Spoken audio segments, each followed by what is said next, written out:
Merry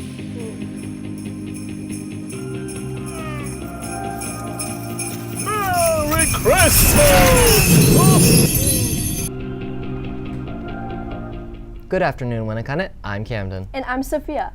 And we're back on desk again for our holiday episode. Not to mention the last episode of 2023. Oh man, time really flies, huh? Yeah, I remember our first few days in the class, messing around, getting bagels, and having a good time. Hey, Sophia, remember our first story? Oh right, people keep asking when it's gonna air. Well, here it is, Winnicott. Sophia and I's collaboration story. Our first finished story is close to our hearts. I love the arts. And I love sports. And while they probably seem very different, they have more in common than you think. Winnicott is a place of many things. It provides many opportunities for students to explore different academic and career-driven paths. Two of these programs stand out from the rest, however: fine arts and athletics. 50% of high school students participate in these two programs, which have sometimes been pitted against each other in a nationwide phenomenon of school budget cuts, forcing schools to choose sides. Both programs offer similar advantages such as concentration, ambition, and discipline. However, the arts have a softer approach, nurturing creativity and empathy. Athletics have a more rigorous and intense technique, promoting leadership and collaboration. We can find conversation about the topic within Winnicott's very own walls. We interviewed some of those students, so let's hear what they had to say. Sports are great for high schoolers to do and meet new friends and get their exercise every day. I love everything that comes out of the art program, like the AP art, like all of that stuff is so beautiful. Sports is more something the entire school can gather around. Art and sports, I think both have their place for different people, but in the end, everybody can enjoy life however they want. It's kind of a diverse subject, right? So I can't give you an answer because I know a lot of people love the arts and a lot of people love sports, and we're really, really fortunate here to get it all. We interviewed senior Molly Roby, an avid competitive rower and an AP art student, who says that both sides are important in maintaining a balance in students' lives. I've been rowing since fall of 2022. I row for Great Bay Rowing, which is out of Dover. We won the Granite State Sculling Challenge last spring. I raced at the Textile River Regatta, and we got second place. It has provided me an outlet, definitely helped me a lot with my mental health. It's also helped me become better with collaboration and teamwork, because this is a sport where it's so important, otherwise you're not gonna move the boat if you can't work with the people around you. I'm in AP art. I have taken other art classes. I took oil painting my sophomore year, and I took jewelry my junior year. I love the arts. It's something that I've always loved. I'm always super passionate about it. And it's such a fun form of expression, especially with AP art. Mr. Coombs lets us branch out, figure out what we want to do, what our focus is, what our investigation is. It's really great to have that space where you can go crazy but still have parameters and things to meet. Art has definitely given me another outlet of self-expression. It has helped me mull over my emotions, and it has helped me expand the lenses with which I see the world. Sports help kids out so much with so many different things, but art can also help kids out the exact same way. And then you also, when you go to a high school, you have so many different people. So the way one person could view sports as their outlet, the other could view arts as their outlet. So choosing between those two would be kind of an impossible decision. I honestly don't know which one I would choose. I mean, part of me is thinking, what would you need more in the future? But also, if you're not living in the now, then you're not really living. Miss Larrabee, an art teacher at Winnicott, shares her opinions about the two.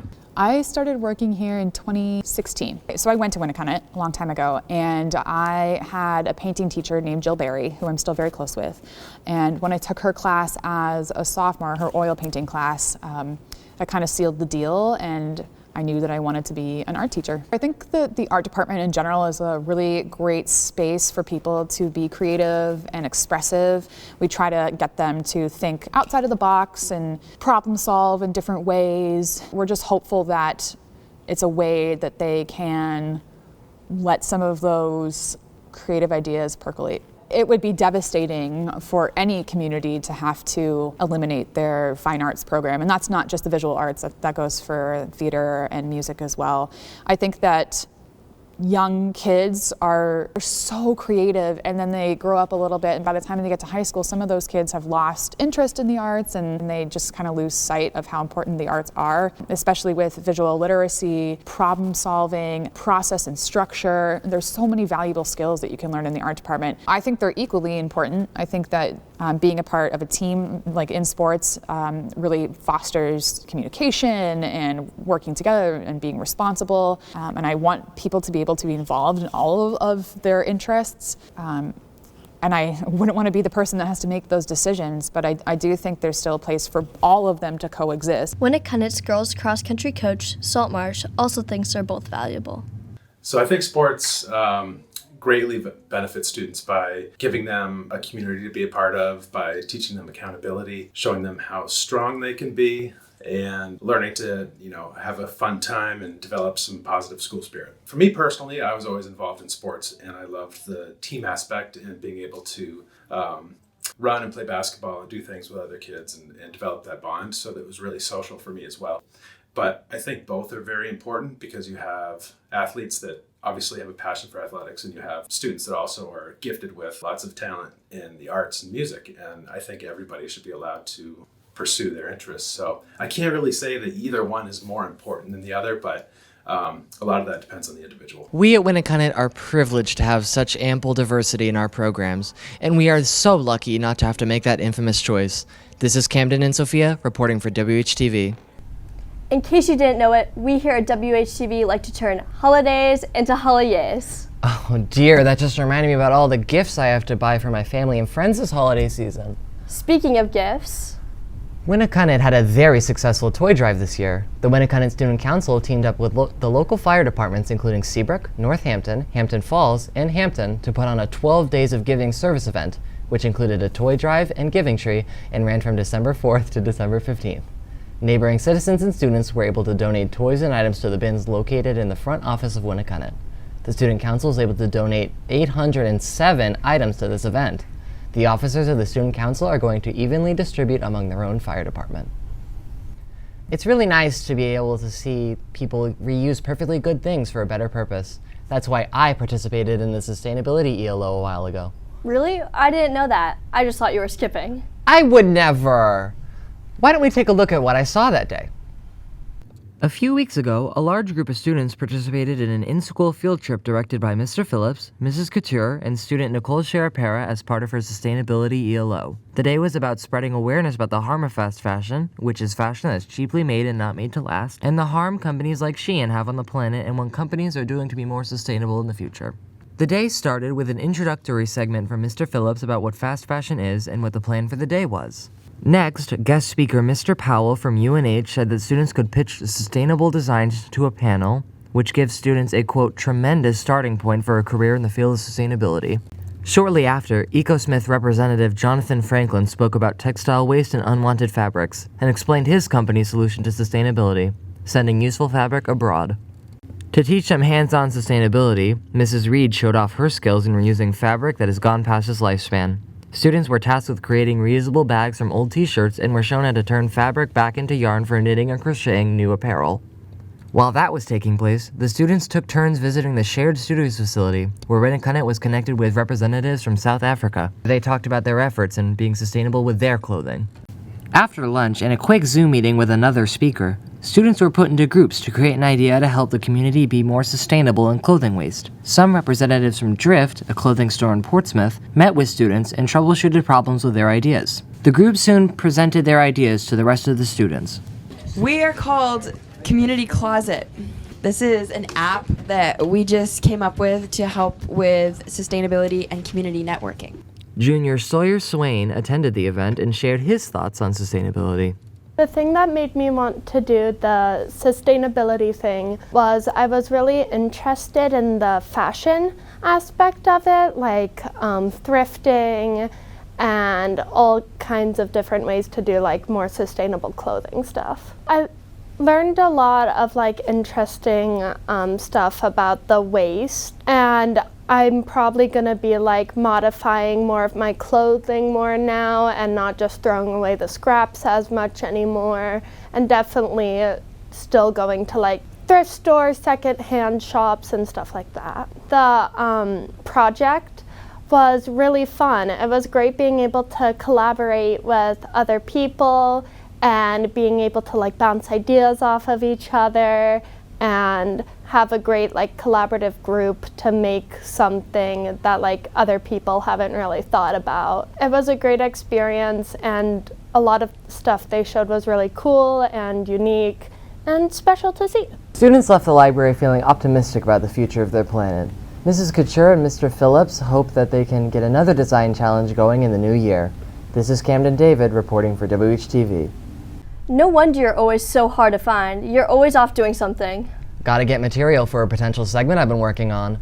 Alright, ignoring how horrifying that sounds, I hope you got a ticket to the faculty show tomorrow. I got 2, in case I lose the first one. For those of you who don't know already, the faculty here has been putting on a holiday show since forever. Well, maybe not forever, but over 25 years. While the acts have changed over the time, there has been some constants: dance troupes, comedy skits, and some music. All the proceeds from the show go to charity. In the past few years, it's gone to the Nurses Fund right here at Winnacunnet to directly help students and families in need. That should be fun. Can't wait. And if you've been waiting for the second half of Steph's interview with Massachusetts Governor Maura Healey, the wait is over. Let's take a look. In the last episode, we went over Massachusetts Governor Maura Healey and her experience with Winnacunnet. A quick reminder: Governor Maura Healey is Massachusetts' 73rd governor, the state's first female governor, and the country's first openly lesbian governor.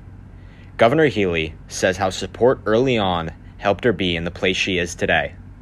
You know, I was lucky to find some adults at a time in my life in high school who were there to support me, and they were adults at Winnacunnet. You know, my mom was raising us pretty much on her own. I was the oldest of 5. She was a single mom.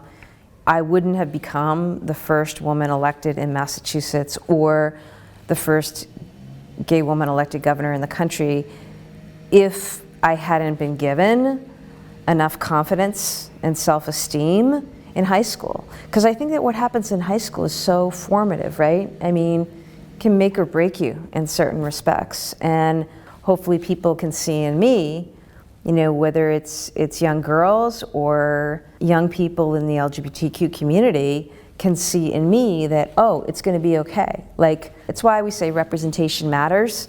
Seeing is believing. Like, you have to be able to see someone in that role to almost imagine it for yourself. It's also funny as I look back when I graduated in 1988, and as a gay person, sexual orientation, it wasn't really something that we ever talked about. And it was at a time in this country where gay people and their relationships were considered criminal or unacceptable in so many realms. The governor then discusses how young people should view and engage in government. Our country, we've been through some really rough times before. I mean, if you go back to the Civil War, you know, when we had half the country looking to secede, right? I mean, we've come through a lot of turmoil. We should remember that, right? That we've come through it. It's also the case, if you look at Massachusetts, we're a state where things have worked really well. People get along with one another. We work well together. And that includes people from different political parties, right? I would say a couple things to young people in particular. Number one, we need good people in government. So if you want to run for office or go work for somebody in office, please do. It's your democracy. You're going to get the government that you vote for or not vote for, right? I mean, there are too many people who sit on the sidelines. I want people voting in every election, not just the presidential, but who's on your school committee? That matters. Who's on your select board, right? Who's in your state legislature? What you study in school, projects you take up. You can make a big difference. You can make a big difference with, you know, your advocacy. You can show up at public meetings and speak. You can write letters to the editor. You can petition. You can do social media campaigns. Finally, I asked Governor Healey probably the most important question ever asked. My favorite Boston movie is definitely Good Will Hunting. I love Good Will Hunting. I went to college with Matt Damon, so I'm a little biased that way. She really is that modern day icon. There you have it, Winnacunnet. We'll see you all in 2024. And don't forget to stay warm out there. 'Cause baby, it's cold outside. All right, you're done.